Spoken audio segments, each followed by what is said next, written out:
Welcome back. Well, a new report from the House Judiciary Committee takes us behind the Manhattan DA's efforts to take down Donald Trump, with the Judiciary Committee reporting that Manhattan DA Alvin Bragg allowed political motivations and hostility toward Trump to dictate his plans to charge the former president with allegations of falsifying business records. The report states that former federal prosecutor Mark Pomerantz, who was at one time volunteered to serve as special assistant district attorney to develop a case against Trump, he was one of the main forces in pressuring Bragg to charge Trump. Pomerantz, who donated to Hillary Clinton's 2016 campaign, resigned shortly after Bragg took office. But according to the report, quote, when Bragg did not move quickly enough to file charges against President Trump, Pomerantz opted to go public, writing a book and orchestrating a pressure campaign to force Bragg into action, and it worked. Joining me right now is the chairman of the committee. Sunday Morning Futures exclusive is the chairman of the House Judiciary Committee, Congressman Jim Jordan. Mr. Chairman, thanks very much for being here this morning. Good to be with you, Maria. So you're basically investigating the investigators. Tell us what you found. Yeah.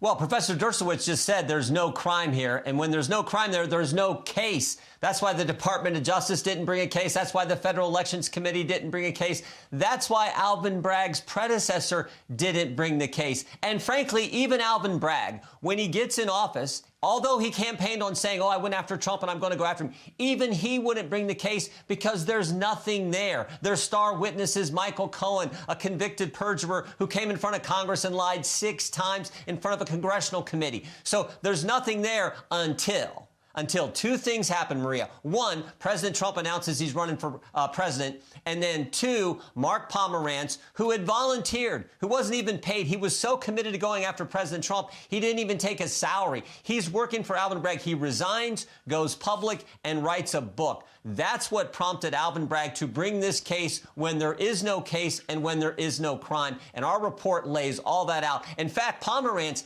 we subpoenaed him and he fought it. We went to court and the court says, no, you got to come testify. So he comes and testifies and takes the 5th umpteen times. But it's all political. And again, as Eric Trump said earlier, I think the country sees it. Well, that's what I'm going to ask you. I mean, is that resonating on people? Because whether or not what you're saying is right, that there's no crime, we can't figure out what the crime is, President Trump is in court every day, all day long. And he's sitting there, and then you've got Joe Biden on the other side of the screen campaigning in all of these swing states. After a while, does this resonate in the psyche of American citizens and voters that they just assume one guy's bad, one guy's good? Yeah, I think we're way past that because they've seen this weaponization of government. They've seen this lawfare, and they've seen just the escalation of attacks on President Trump all the way back to 2016. I always say, they spied on his campaign. Then it was the Mueller investigation. Then it was impeachment. Then they raid his home. Then it's Jack Smith. Then it's Alvin Bragg. Then it's Fonnie Willis. Then it's the 14th Amendment, and on and on. And now it's this trial in New York. It's the gag order.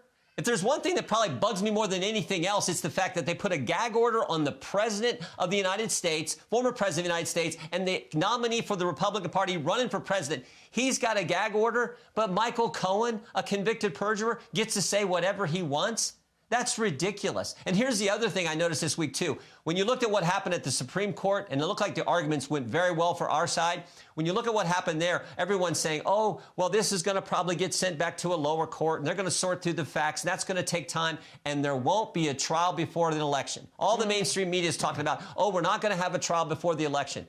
Well, why the heck does that matter? I thought you should be focused on getting to the truth and getting to the facts. No. It just points out it's all political. It's all political for these folks. And here's the other thing, Maria.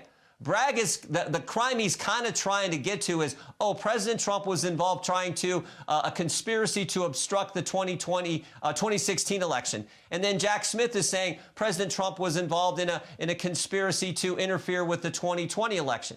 Seems to me the truth really is Alvin Bragg and Jack Smith are in a conspiracy to impact the 2024 race. And frankly, Fonnie Willis is part of that effort as well. That's what the American people see. Well, look, I mean, at this point, American citizens are asking, what can you do about it? I mean, look, with all due respect, people are sick and tired of congressional investigations that go nowhere. People are sick and tired of letters being written and sent to the people who we know are bad in the first place. They want you to do something about it. You're an elected official. What can you do to right these wrongs? Well, we've passed legislation out of the committee that would help remedy this situation, particularly the one in New York. But the president or vice president can move a case to federal court from when you do these state prosecutors who are going after someone for a political reason. So we're a legislative branch. We can't put anyone in jail. And I don't think the Biden administration, their DOJ is going to go after the people who need to go after. You're just not going to get that from Merrick Garland. I mean, I asked the question a couple weeks ago.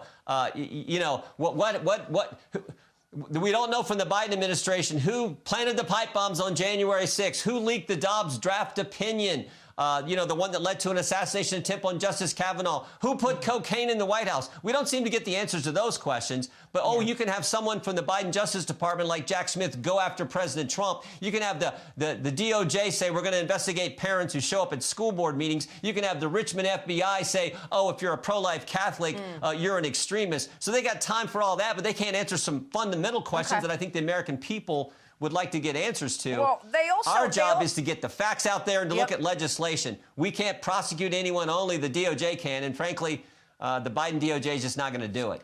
Well, people want to know if, in fact, they are looking at the freedom that they expected. I want to get your take on this extension of FISA, Section 702. Tell us how you voted and why. We're going to talk about this with Michael Waltz coming up because he is very he wants to talk about why it was important to pass it. But when you are looking at or trying to search for one of the bad guys, a terrorist, and you're surveilling their phone, and the FBI is surveilling their phone calls, ordinary Americans can get swept up in that.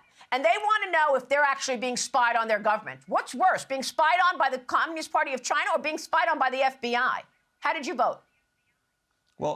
Well, I voted against it because you're right. When they're surveilling foreigners, they're sweeping up Americans in this too. And you get this, what I call this giant haystack of information. And it's real simple. If you're going to then query, which I always say is a fancy word for search, if you're going to search this giant database of information and you're going to use an American's name, phone number, or email address, you got to go get a warrant. And we offered that amendment and it lost on a tie vote, 212 to 212. Which is unfortunate. If that passes, then I think it's fine. We should have voted for it. But it didn't pass, and so I did not support that legislation. Because remember, just putting more rules on the FBI, the same FBI that went after President Trump and spied on his campaign in 2016, the same FBI that said parents are terrorists, the same FBI that said if you're a pro-life Catholic, you're extremist, and the same FBI who retaliated against whistleblowers who came and told us, the Judiciary Committee, about what was going on. If you just put more rules and regulations on them, well, that's obviously not enough. You got to do what has always been done in this great country, the greatest country ever. If one branch of government wants to look at your stuff, they got to go to another branch of government and get a probable cause warrant. That's how it works. That's how you protect liberty and freedom. And the fact that we lost that amendment on a tie vote is just wrong. And because we lost that amendment on the tie vote on the floor, I didn't support it. Well, that is exactly the argument that I'm going to bring to Michael Waltz, who's going to join me next. Thanks for making the case. Mr. Chairman, it's always a pleasure to see you. Thank you, sir.